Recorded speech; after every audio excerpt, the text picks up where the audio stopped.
The Syrian refugee crisis has taken over Europe.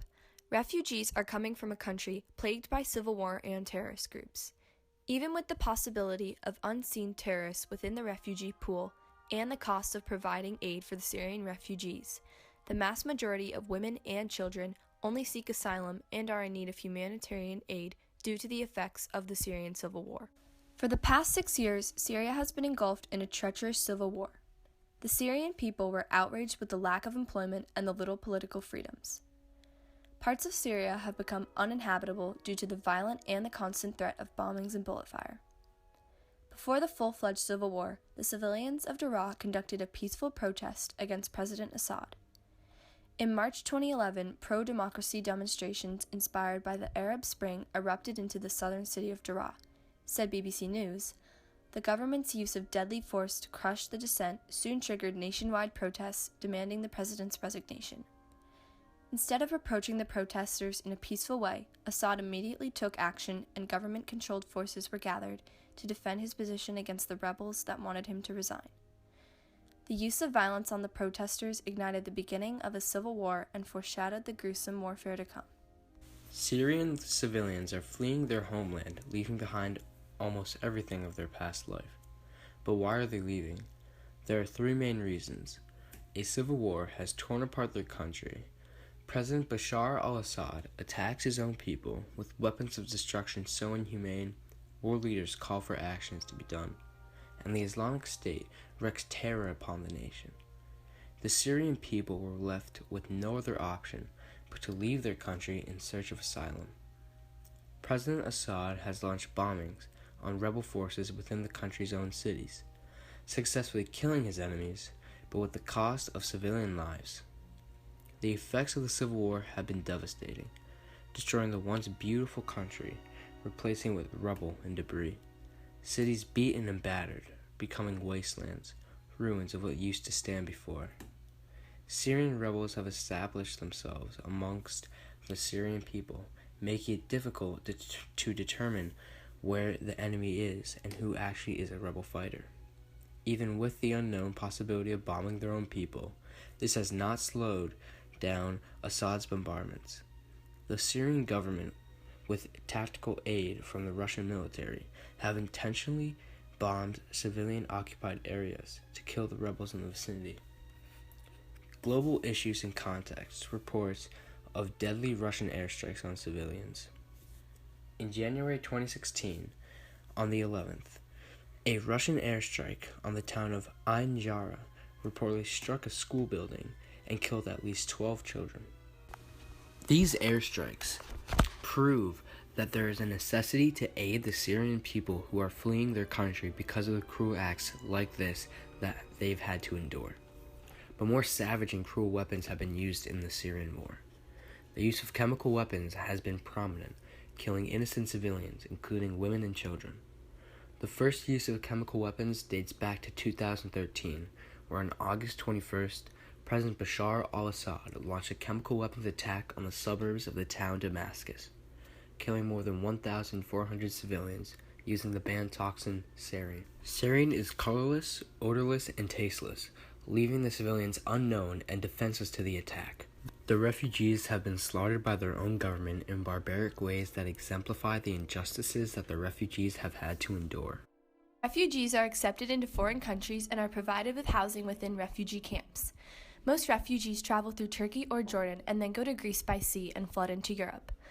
Not all refugees go easily. Many are stuck in refugee camps for months until they are able to go into other countries.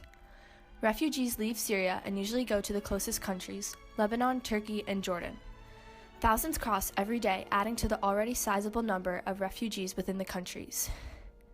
Even though the refugees have left Syria and the hostile environment, the conditions of the camps they are being moved into are unsanitary and families are being put into condensed, cramped living quarters. Zaatari, the 5th largest refugee camp in the world, was originally built to accommodate 60,000 people. It now houses 77,781 refugees who have escaped Syria. The camp has become overcrowded, forcing people to set up outside the walls of the camp. Outside the walls, the conditions are even worse, with no stable rows set in place. Housing is unorganized. With a continuous influx of people coming into the camp, several diseases are at risk of being spread. The diseases that are threatening the refugees are in perfect conditions to spread within the highly populated camps. The database Global Issues and Context states that many horrible diseases can affect the refugee camps, such as tuberculosis and other respiratory conditions are more easily transmitted in dense populations living in compromised conditions. Infection and transmission of parasitic diseases may also be easier in compromised and crowded conditions. With the possibility of diseases like these to be transmitted from person to person, it is vital to try and prevent epidemics sweeping through these camps. Disease is not the only worry for the refugee camps. The refugee camps also have to factor in the amount of resources that they have available for the thousands of people they have living there. Barely any of the camps have flowing clean water, so they are forced to use any groundwater that is available. There are countless water-based diseases, such as cholera, that can spread throughout the camp because of the unclean drinking water. In some camps, food has become scarce, which has led to 2,000 Syrian refugee children to be in need of immediate help due to malnourishment. Torkia and her family are Syrian refugees who are suffering with no sanitation facilities, no clean water, and no kitchen. Torkia, a pregnant mother of 2, shows a UNICEF representative her dying son a bed. Torkia shows me her son a bed. A bed is 15 months old, but his height and weight are those of a 5-month-old. A bed won't stop crying. His eyes are empty. His skin is dry and flaky. This situation, one that thousands of Syrian refugee families are facing, has become a norm that refugees have to struggle through. Another pressing issue brought up through Torkia is pregnant women. Birth defects and complications are so prevalent in the camps due to the lack of medical equipment and poor living conditions for a pregnant mother. Over 500,000 refugees are pregnant. The pregnant mothers are at more risk of losing their children every day that they do not get the required aid necessary for having healthy babies. At the refugee camp Satari, there are 10 births per day, showing the rapid rate the population is growing at and the higher need for supplies to aid in the infant's survival. Peter Brio, a regional information officer at the Department of Humanitarian Aid, explains at any moment in the Zatari camp, about 2,000 women are pregnant. It's a massive problem and there are huge needs. With the mass amounts of women pregnant at a time, the main fears for these mothers is if they will be able to have their baby safely and if there's a good chance of survival at birth for them and their child. The conditions of these camps are just more concerns for the millions of refugees who are fleeing Syria for a better life. European governments are accepting Syrian refugees into their countries, providing asylum and humanitarian aid. But the people of these countries do not share the same impulse to let the refugees in. Europeans view the refugees coming from Syria as possible terrorists simply because the country's primary religion is Islam. A study by PEW Research Center, a non-profit, non-partisan agency that focuses on supplying correct information to better educate the American public, states, negative views of refugees are tied to negative views about Muslims. In all 10 EU countries surveyed, people who have a more negative view of Muslims are also more concerned about the threat of refugees to their country. Past terrorist attacks carried out by people in the name of their religion has clouded people's minds about the actual majority of Muslims who have no intentions of ever partaking in terrorist acts. But still, many Europeans are frightened by the possibility of an increase in terrorism in their country due to the increase of Syrian refugees.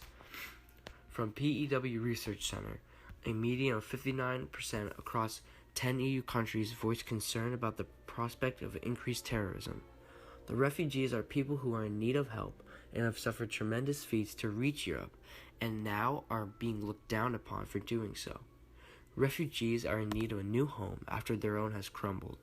They need a place to work and gain access to education so that their children's futures aren't sidetracked due to the civil war. The threat of allowing refugees into European countries is that the terrorists could be among them. One of the Paris attackers, al-Mahmoud, was a Syrian refugee who was allowed into Europe. Mahmoud caused casualties to many innocent people in a suicide bombing attack at the Stade de France. This terrorist is only one out of the millions of refugees who have no means to cause any harm to anyone. An entire group of people cannot be defined by the acts of a few individuals, but as a collected whole. With more than 4.9 million Syrian refugees requiring humanitarian aid and a country to work and gain education for their children in, there is a need for more funds to accommodate the high price of supplying the refugees with the education and the humanitarian aid. In Germany, the cost per refugee for basic food, water, but also education opportunity will cost $30,000 per refugee in Germany. $30,000 is a large amount for one person's education and humanitarian aid, but it is necessary for the people to have a healthy, normal lifestyle that they would have been experiencing in Syria before the civil war. This is why we asked the Trump administration and the U.S. Department of State to use the federal budget to aid in the cost of having refugees work and get educated within the European countries.